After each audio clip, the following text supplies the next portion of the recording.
विद्यार्थी मित्रांनो,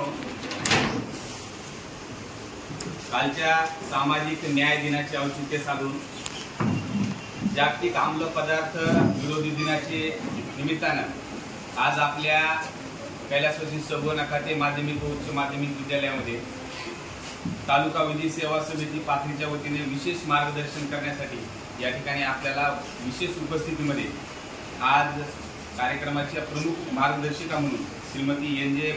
पाथरे मॅडम, दिवाणी न्यायाधीश तथा न्यायदंडाधिकारी पाथरी तथा अध्यक्षा तालुका विधी सेवा समिती लाभलेले आहेत. जोरदार टाळ्या वाजवून मॅडम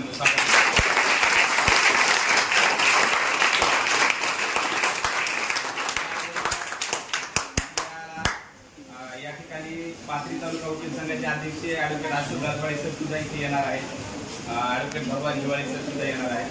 कार्यक्रमाचे अध्यक्ष म्हणून B.R. होगे सर यांना विनंती करतो की त्यांनी स्थान ग्रहण करावं आणि कार्यक्रमाला प्रमुख पाहुणे म्हणून आपल्या ज्युनियर कॉलेजचे प्राध्यापक अनुराग काळे सर हे सुद्धा लाभलेले आहेत. मी मान्यवरांना विनंती करतो की छत्रपती शाहू महाराज यांच्या प्रतिमेचं पूजन करून आपण कार्यक्रमाला सुरुवात करू.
यानंतर आपल्या विद्यालयात मार्गदर्शन शिबिरासाठी उपस्थित राहिलेले सर्व मान्यवरांचं स्वागत करणं आपलं आद्य कर्तव्य आहे. आजच्या कार्यक्रमाच्या प्रमुख मार्गदर्शका श्रीमती एन.जी. पाथरे मॅडम, दिवाणी न्यायाधीश पाथरी यांचं स्वागत करण्यासाठी विद्यालयाच्या वतीने माननीय मुख्याध्यापक B.R. होगे सर यांना विनंती करतो की मॅडम या ठिकाणी स्वागत करा.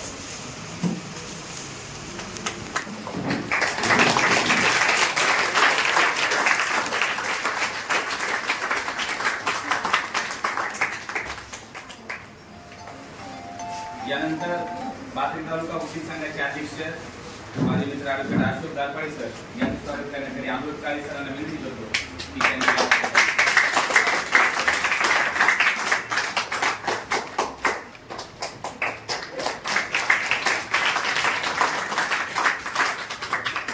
यानंतर कार्यक्रमाचे अध्यक्ष होगे सर यांचं स्वागत करण्यासाठी मोकळे सरांना विनंती करतो की त्यांनी होगे सरांचं या ठिकाणी स्वागत करा.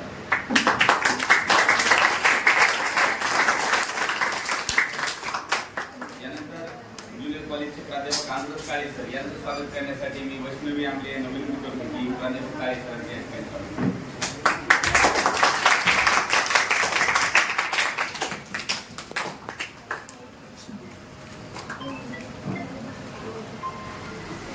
त्याचबरोबर सर्व उपस्थित मान्यवरांचे सर्वसुमनाने स्वागत करतो. वेळेची कमतरता आहे, मॅडमचा वेळ हा अमूल्य आहे. परत परत जाईल मॅडमला 10 वाजता साडेदहाला.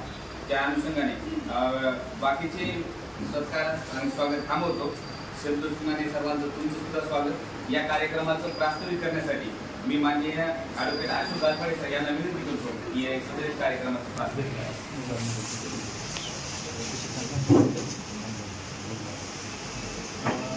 आज पाथरी तालुका विधी सेवा समिती व पाथरी न्यायालय यांच्या वतीने हा आजचा व्यसन विरोधी दिन साजरा करण्याचं आपण साजरा करतो आपले पाहिजे. त्यासाठी या कार्यक्रमासाठी मान्यवर न्यायाधीश पाथरी मॅडम तसेच या शाळेचे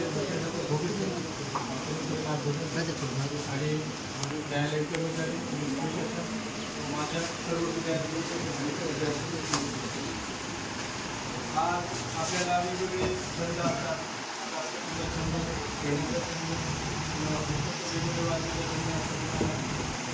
काहीतरी पेपर जमवण्याचा मोठा जमवणे किंवा वेगवेगळे छंद आपण शालेय जीवनामध्ये करत आहोत आणि फार चांगल्या पद्धतीने करतो. त्याच्यामध्ये तुम्हाला विसावास आणि त्याच्यामध्ये थोडक्यात आपल्याला विसावा भेटतो, म्हणजे आपल्याला नवीन ऊर्जा भेटते.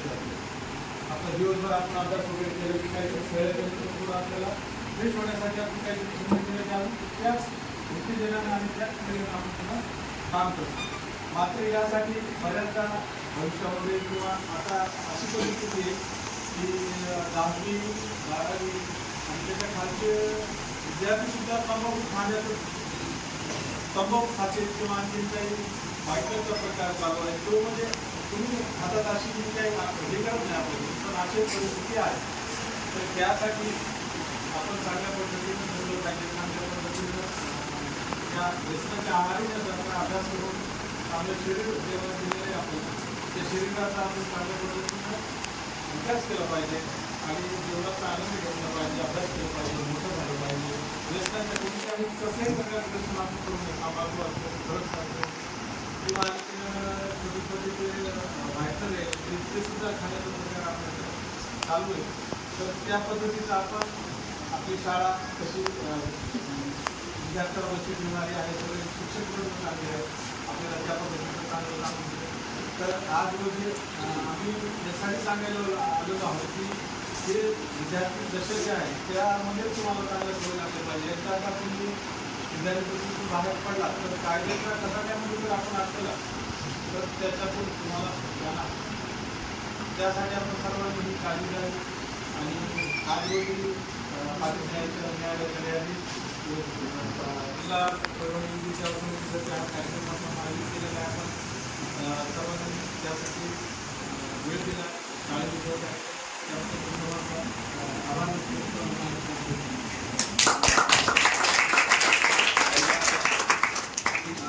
कालच आपण जागतिक अंमली पदार्थ विरोधी दिन त्या निमित्तानं आपल्या पाथरी पोलीस स्टेशनचे पोलीस निरीक्षक श्री महेश लांडगे साहेबांचं सुद्धा मार्गदर्शन घेतलेलं होतं. आणि या आज आपण मॅडमला या ठिकाणी आमंत्रित केलं. मॅडमनी सुद्धा वेळ दिला. जास्त वेळ न घेता मी मॅडम यांना विनंती करतो की या ठिकाणी मार्गदर्शन करावं. श्रीमती यांचे पाथरी मॅडम दिवाणी न्यायाधीश न्याय दंडाधिकारी पाथरी मॅडम.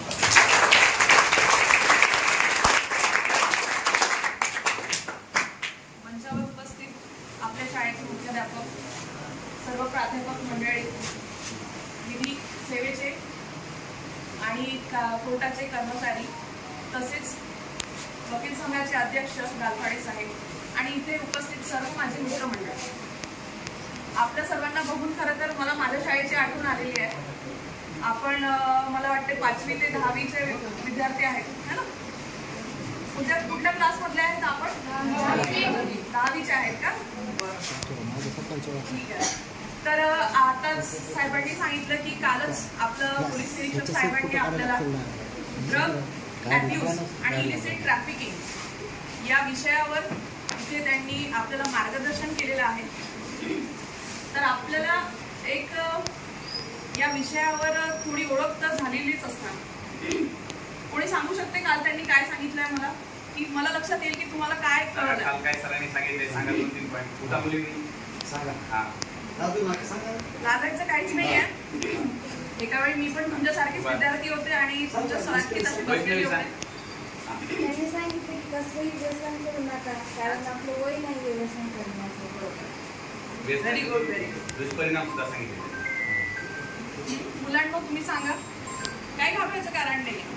आपण सगळे सारखेच आहोत आणि कोणी पण चुकीचं सांगलं असं होणार नाही. काल तुम्ही ऐकलं की तुम्ही किती आत्मसात केलं ते महत्वाचं आहे. त्याच्यामुळे मी तुम्हाला विचारते.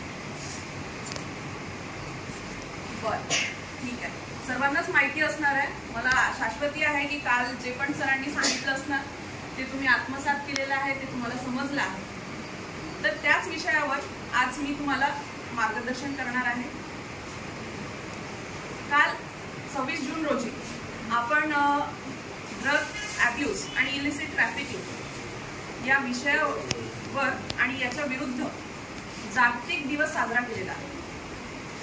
तर सर्वात महत्त्वाची गोष्ट ही आहे की असा दिवस ठेवण्याची किंवा पाळण्याची काय गरज पडली आहे. कारण की जागतिक म्हणजे आपल्या भारतातच नव्हे तर हा एक जागतिक प्रश्न झालेला आहे की बरेच लहान मुलं, यूथ पर्सन्स आणि वयस्क मुलं हे ड्रग्स मध्ये अडकलेले आहेत, व्यसनाधीन झालेले आहेत आणि त्यांनी त्यांच्यामुळे त्यांचं स्वतःचं तर आयुष्य खराब केलेलेच आहे, पण त्यांची फॅमिली आणि त्यांचे सराउंडिंग्स तसेच तुम्ही जे यूथ आहेत ते एक भारताचं फ्युचर आहे. जर तुम्ही व्यसनाधीन झाले तर तुम्ही योग्य मार्गाला जाणार नाही, तुमचं आयुष्य नष्ट होणार आणि त्याच्यामुळेच भारताचं भविष्य सुद्धा खराब होणार. म्हणून असा एक दिवस साजरा करण्याची या विषयाविरुद्ध जागृती पसरवण्याची वेळ आज आपल्यावर आलेली आहे. मी तुम्हाला भाषण देणार नाही कारण की मला माहित आहे मुलांना भाषण ऐकून बोर होतं. तर मी तुम्हाला एक स्टोरी सांगणार आहे. स्टोरी आहे 3 मित्रांची, A, B आणि C. ठीक आहे. ते तसेच तुमच्यासारखे एका शाळेत 3 मित्र असतात, असेच बाकड्यावर एक सोबत बसलेले असतात. पाथरीसारख्या ठिकाणाहून ते 3 मित्र शाळेत शिकत असतात. त्यांची तसंच तुमच्यासारखी आता 10वी होणार आणि तुम्ही इथून पुढे वेगवेगळे मार्ग निवडणार, वेगवेगळ्या शहरांमध्ये जाणार, शिक्षण घेणार. तसेच ते 3 मित्र A, B आणि C हे कोणी औरंगाबादला जातं, कोणी पुण्याला जातं, कोणी मुंबईला जातं. असे ते पुढे शिक्षणासाठी बाहेर जातं, कोणी परभणीला जातं, कोणी जे कुठे त्यांना योग्य वाटतं शिक्षण घेण्यासाठी ते तिथे जातात. ते 3 जण वेगवेगळे शहर निवडतात. मी स्पेसिफिक सांगत नाहीये कारण की आपल्याला कुठल्या शहराबद्दल बोलायचं नाहीये, त्याच्यामुळे ते 3 जण वेगवेगळे शहर निवडतात. ठीक आहे. ते कॉलेजला जातात 11वी 12वीला.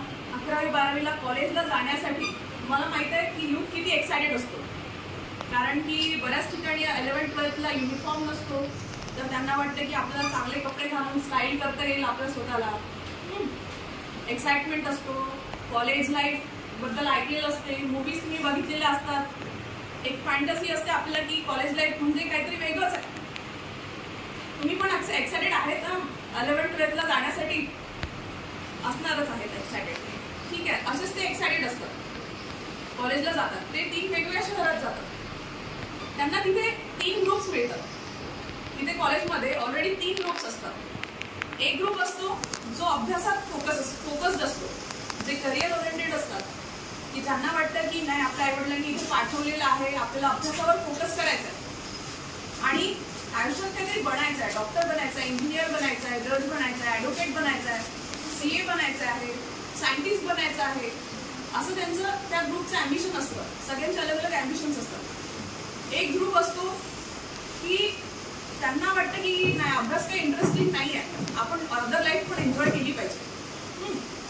आणि एक ग्रुप असतो जो केअरलेस असतो, की त्यांना वाटतं आपण कॉलेजमध्ये आलो, आता पण खूप अभ्यास केला, 10वीला खूप स्ट्रेस झाला, खूप आम्ही एक्झाम्स दिल्या, बोर्ड ते इतके टफ होते, आता तर एन्जॉय करायचं वेळ आले, असं त्या 3ऱ्या ग्रुपला वाटतं. आता ABCला हे 3 ग्रुप प्रत्येक कॉलेजमध्ये मिळाले त्यांच्या. आता काय होते, ही चॉईस तुमच्यासमोर पण येणार. जेव्हा तुम्ही 11th 12thला जाणार तुम्हाला पण त्या कॉलेजमध्ये असे 3 ग्रुप्स मिळतील. आता चॉईस तुमची राहणार की तुम्हाला कोणाला जॉईन व्हायचं. अर्थातच आपण शाळेत जातो, लोकांना भेटतो, काय ह्युमन एक सोशल प्राणी आहे, त्याला लोक लागतात आजूबाजूला. तर तुम्ही एक ग्रुप निवडणार, चॉईस दिला जाईल तुम्हाला, आयुष्य तुम्हाला चॉईस देणार, तुम्हाला कोणत्या मित्रांना निवडायचा आहे. ए जो मित्र असतो तो पहिल्या ग्रुपला निवडतो, जो अभ्यास ओरिएंटेड असतो, जो अभ्यासाकडे फोकस असतो आणि करिअर ओरिएंटेड असतो. बी जो आहे तो मधल्या ग्रुपला निवडतो, ज्याच्यामध्ये त्यांना वाटतं की अभ्यास इतका काही नेसेसरी नाही आहे, थोडा बहुत करून घेऊ, एक्झाम येईल तेव्हा करू, अदरवाईज आपण फिरायचं, बाहेर जायचं, असं त्यांचं ओपिनियन असतं. आणि तिसरा ग्रुप जो C नंबरचा मुलगा आहे तो निवडतो तिसरा ग्रुप, की ज्याला वाटतं की बस आता अभ्यास नकोय मला, ते मला कोणाचं ऐकायचं नाही आहे भाषण, आणि आता मला फक्त लाईफ एन्जॉय करायची. C त्या तिसऱ्या ग्रुपला निवडतो, जे वाईट मार्गाने गेलेले लोक असतात. C ला माहीत असतं, त्याने ऐकलं असतं, त्याने असंच शाळेमध्ये भाषण ऐकलेलं असते, जे ड्रग ॲब्यूज आणि इलिसिट ट्रॅफिकिंग या विषयावर त्याने शाळेत भाषण ऐकलेलं असते, की व्यसनाधीन होऊ नका, अशा लोकांच्या संगतीत जाऊ नका. तरी त्याला वाटतं काय होणार आहे, काय होणार नाही आहे, मला तर हे लोक कूल वाटत आहे. कूल हा कन्सेप्ट आता खूप आलेला आहे, सगळ्यांकडेच मोबाईल असणार आहे, सगळे इंस्टाग्रामवर आहे, सगळे व्हॉट्सअप बघतात, सगळे फेसबुक, यूट्यूब, सगळ्यांकडे सगळं आहे. काय ते ब्लॉगिंग करणारे युट्यूबर सगळे तुमचे काय ते असणार आहेत, तुम्हाला माहीत असणार आहे, तुम्ही खूप फॅन्स असतात त्यांचे. तर त्यांना वाटतं की नाही, मला तर C ग्रुपला. आता इथून मागे फिरण्याचा यू टर्न नाही, हे लक्षात ठेवा.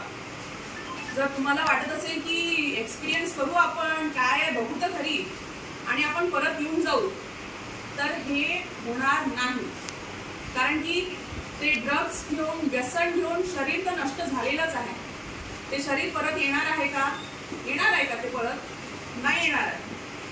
एकदा शरीर तुमचं लॉस झालं तर ते लॉस झालं. त्याच्यानंतर तो क्रिमिनलच्या कॉन्टॅक्टमध्ये येतो आणि एक दिवस पोलीस त्या स्त्रीला पकडून घेतात आणि तेव्हा त्याच्या घरच्यांना माहीत पडतं की आपला मुलगा काय करतो, तो कुठल्या परिस्थितीला पोचलाय. आणि त्याच्यानंतर ऑर्गन्स फेल झाल्यामुळे, त्याला पुढे ते ड्रग्स न मिळाल्यामुळे त्याचं शरीरच त्याला खातं आणि तो जीवनाचा प्रवास तिथं संपवतो. आता हे झाले 3 लोकांच्या 3 गोष्टी.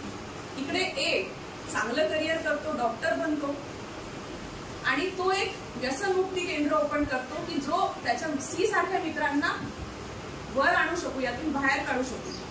B जो आहे तो त्याचा फॅमिली बिझनेस जॉईन करतो, त्या दोघांचं आयुष्य चांगलं होतं. आता ही 3 लोकांची मी तुम्हाला स्टोरी सांगितली आहे, यातून तुम्ही काय शिकले? अर्थातच आता तुम्ही ग्रुपमध्ये बसलेले आहे, तुम्ही करेज करणार नाही सांगायचं, तर मीच तुम्हाला सांगते.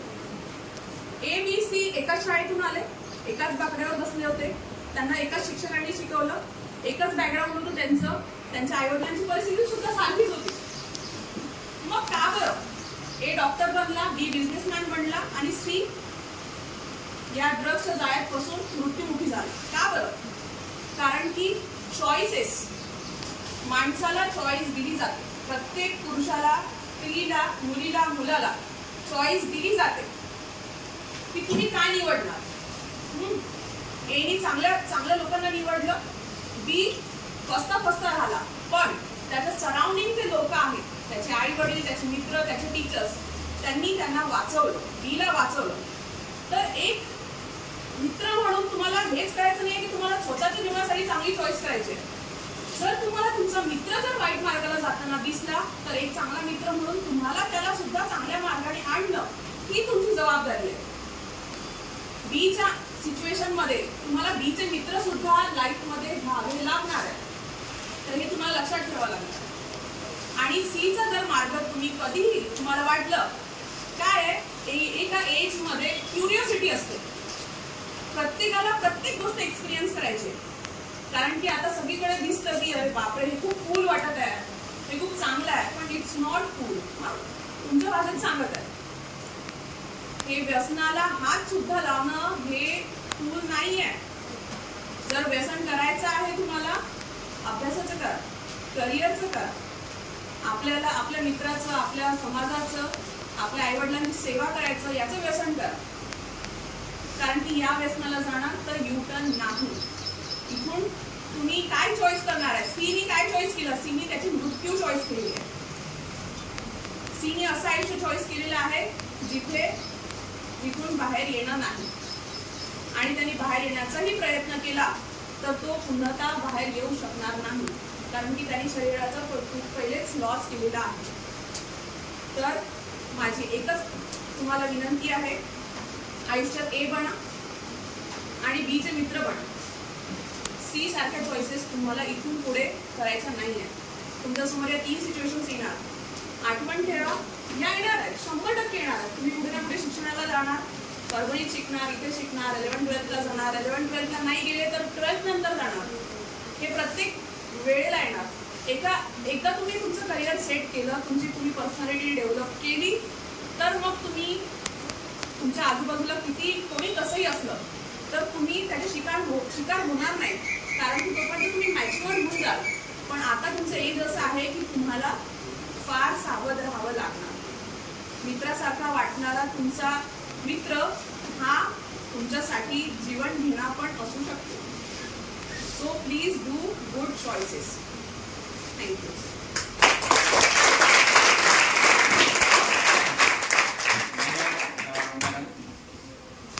विद्यार्थी मित्रांनो, आयुष्यामध्ये कुठला रस्ता निवडावा? चांगला वाईट प्रसंग येणार आहेत, रस्ता येणार आहे, तो वाईट फाटा सुद्धा येणार आहे, चांगला फाटा सुद्धा येणार आहे.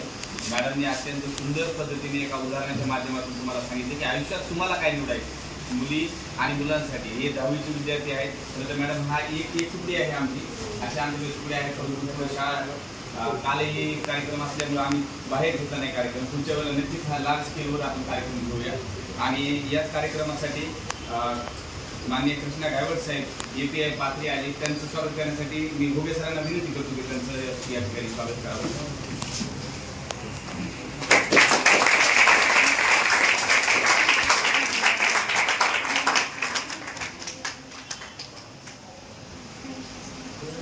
त्याचबरोबर आमचे मित्र ॲडव्होकेट भगवान हिवाळे साहेब सुद्धा या ठिकाणी आले. मोगरे सरांना विनंती करतो की हिवाळे सरांचं या ठिकाणी स्वागत करावं.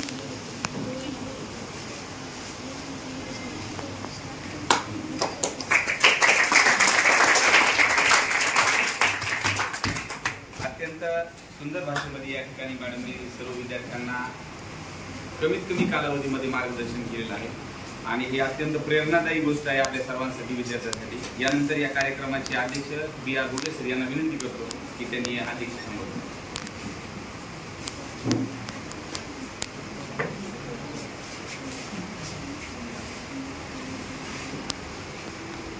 आजच्या कार्यक्रमाचे प्रमुख मार्गदर्शक आदरणीय श्रीमती NJ पाचेले मॅडम, त्यांचा सर्व स्टाफ, PSI, सर्व विद्यार्थी आणि बंधू भगिनी, मॅडमनं अतिशय सुंदर रीतीने अशा प्रकारचं मार्गदर्शन आपल्याला या ठिकाणी केलेलं. खरं जर पाहिलं तर न्यायाधीश म्हणल्यानंतर आमच्या प्रत्येकाच्या मनामध्ये मॅडम असतो की वेळ नसतो आणि त्या वेळेमुळं आम्ही बरेचसे कार्यक्रम इथं हे करतो. परंतु आम्हाला असं आज कळालं की अतिशय विद्यार्थ्यांना एक प्रकारची प्रेरणा, स्फूर्ती मिळावी याच्यासाठी सुंदर अशा प्रकारचं एक स्टोरी सांगून ABCची ते त्यामधून गोष्ट जरी छोटी असली तरी त्यामधून मॅडमनं अनेक गोष्टी मॅडमना सांगायच्या. कोणी शास्त्रज्ञ बना, कोणी डॉक्टर बना, कोणी इंजिनियर बना, पण व्यसनी बनू नका. आणि व्यसन तुम्हाला बंद करायचं असेल तर अभ्यासाचं व्यसन बना, स्वतःच्या पायावर उभं राहा, आई वडिलांची सेवा करा. त्या मोजक्या शब्दामध्ये अतिशय सुंदर रीतीनं मार्गदर्शन मॅडमने केलेलं आहे. खरं तर हा कार्यक्रम बाहेर आपण पावसामुळं रद्द करून एका वर्गामध्ये घेतलेला आहे. पुढं आपण जेव्हा बक्षीस वितरणाचा कार्यक्रम आहे किंवा अजून एखादा या बाबतीत आहे त्या बाबतीत मॅडमची पहिल्यांदा मार्गदर्शन आपण घेणार आहोत. त्याच्यासाठी आपण वेळही घेऊ, कारण असं सुंदर अशा प्रकारचं मार्गदर्शन फक्त काही मोजक्या विद्यार्थ्यांना मिळणं महत्त्वाचं नाही, तर संपूर्ण आमचे 2000 जे विद्यार्थी आहेत त्या 2000 विद्यार्थ्यांसाठी हा कार्यक्रम एकदा पुन्हा परत सुट्टी पाहून याच्यानंतर आपण घेणार आहोत. या मॅडमने या ठिकाणी आल्या, आम्हाला सर्वांना बहुमल अशा प्रकारचं मार्गदर्शन केलं. आमच्या विद्यार्थ्यांना त्यातून निश्चितच अशा प्रकारची प्रेरणा मिळेल. आणि व्यसनमुक्तीच्या बाबतीत मॅडम मी तुम्हाला इथं सांगतो की मुख्यमंत्री सुंदर शाळा स्वच्छ शाळा हे जे अभियान महाराष्ट्रामध्ये राबलं त्याच्यामध्ये एक व्यसनमुक्तीचा कार्यक्रम होता. आणि आमची शाळा तालुक्यातून पहिलं 3 लाखाचं बक्षीस आम्ही पटकावलेलं आहे. आणि परत दुसऱ्या टप्प्यामध्ये सुद्धा 2 लाखाचं बक्षीस मिळालेलं आहे. एका 6 महिन्यामध्ये आम्ही 5 लाखाचं बक्षीस मिळालेलं आहे. आणि त्याच्यामध्ये सुद्धा एक मुद्दा होता व्यसनमुक्ती. या सगो नखाते या विद्यालयाचे विद्यार्थी काय व्यसनाकडे लागलेले आहेत का? परभणीची टीम गोपनीय रीतीने येऊन अभ्यास करून गेलेली आहे. आणि नंतर आपलं सगळं त्यांच्या लक्षात आलं की तर आजूबाजूचा परिसर सुद्धा व्यसनापासून मुक्त आहे. आणि त्याचा आपल्याला फळ मिळालेलं आहे. पुन्हा एकदा मॅडमचे आणि सर्व त्यांच्या स्टाफचे पुन्हा एकदा कैलासवासी सगो नखाते या विद्यालयाच्या वतीने मी आभार व्यक्त करतो. आणि या ठिकाणी हा छोटासा कार्यक्रम संपला असं जाहीर करतो. तासिका आपली आता इंटोल होईल. सर्वांनी अल्प उपहार भोजन घ्यायचं आहे आणि नंतर लगेच आपली 5-4थी तासिका रेग्युलर सुरू होईल.